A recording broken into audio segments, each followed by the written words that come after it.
অবনীকে সাথে নিয়ে সোজা হসপিটালে চলে আসলাম। আম্মুর এখন অবস্থা খারাপ, ডক্টররা মুখে মাস্ক লাগিয়ে রেখেছে।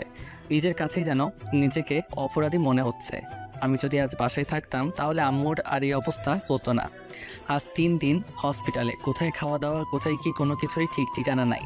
অবনীও খুব টেনশন করছে আম্মুকে নিয়ে, সেটা তার ফেস দেখে বুঝতে বাকি রইল না। শুধু তাই নয়, মেয়েটা আমাকে নিয়ে খুব টেনশনে ছিল। না, মেয়েটাকে বাসায় পাঠিয়ে দিই, এখানে থাকলে আরও টেনশন করবে মেয়েটা। অবনী, তুমি বাসায় চলে যাও। পাগলের মতো কথা বলবেন না একদম। আমি বাসায় চলে যাব মানে? তাহলে আপনার কেয়ার কে করবে শুনি? আপনি ওই যে অসুস্থ, সেই জিনিসটা কি আপনার মনে আছে? আসলে সত্যিই তো সব কিছুর ভিড়ে নিজের অসুস্থতার কথাই ভুলে গেছি।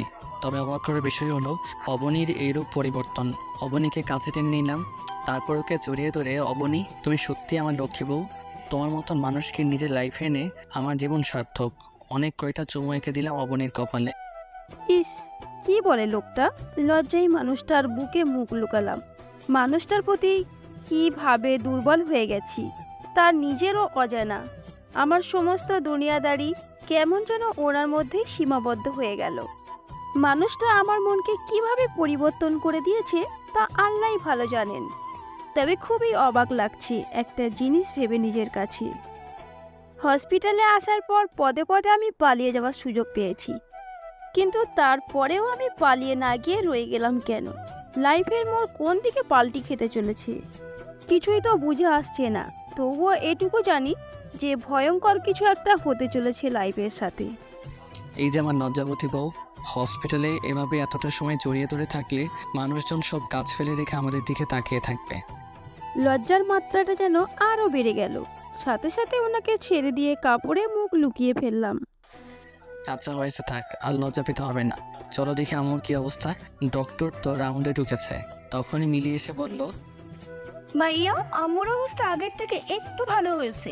তুমি কেবিনে চলো। আচ্ছা চলো। আম্মুর কেবিনে গেলাম, গিয়ে দেখি আম্মু অন্যদিকে মুখ ঘুরিয়ে রেখেছে। মিলিও আমার সাথে কেমন যেন গা ছাড়া ছাড়া ভাব নিয়ে রয়েছে। বিষয়টা কি, কিছুই তো মাথায় আসছে না। আম্মু, কেমন লাগছে এখন তোমার? কি হলো, কথা বলছো না যে? আম্মুর হাতটা আলতো করে ধরলাম, তখনই তিনি ঝাটকা দিয়ে আমার থেকে নিজের হাত ছাড়িয়ে নিল।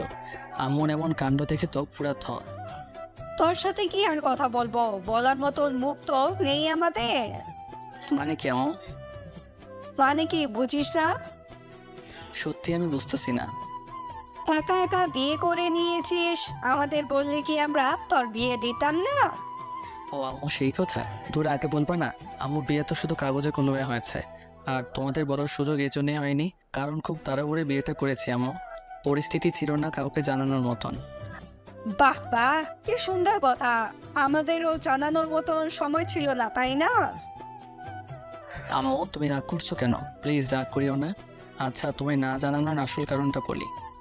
আম্মুর কানের সামনে মুখ নিয়ে ধীরে ধীরে কিছু কথা বললাম। আমার মুখ থেকে কথাগুলো শোনার পর অবনীর দিকে হা করে তাকিয়ে আছে আম্মু। আম্মু, কি হলো, এভাবে চুপচাপ হয়ে আছো যে? বৌমাকে কিছু বলো। বৌমা, তুই আসলে প্রমাণ করে দিলি যে আবর্জনার স্তূপেও স্বর্ণ পাওয়া যায়। আর তুই সেই স্বর্ণের টুকরো। উনি কি বলছেন এসব? মাথায় তো কিছুই কাজ করছে না। কি সব আবর্জনা, তারপর স্বর্ণের টুকরোর কথা বলছেন তিনি? আমার কথার মানেটা তুই এখন বুঝবি না মা। হায়, আমার কাছে আয়। ওনার কাছে যেতেই উনি আমার কপালে একটা চুমু এঁকে দিল। শোন বৌমা, আমার ছেলেটাকে কিন্তু একদম কষ্ট দিবি না। আমার ছেলেটার যদি কোনো কারণে কষ্ট পায় তাহলে মনে রাখিস সেই ছেলের মায়ের অভিশাপ তোর জন্য বরাদ্দ থাকবে। মানুষটার কথার প্রতি উত্তরে কিছুই বলতে পারলাম না। আর কি বা বলবো, বিয়েটা তো সুস্থভাবে হয়নি যে মানুষটাকে নিয়ে সারা জীবন সুখে থাকার প্ল্যান করব। আচ্ছা আম্মু, বাদ দাও এখন সব কথা। আমি জানি অবনী আমাকে কখনোই কষ্ট দেবে না। না দিলেই হয়। মায়া, তোর বিয়ে নিয়ে কতটা স্বপ্ন ছিল আমার, কিন্তু সবটাই মাটি।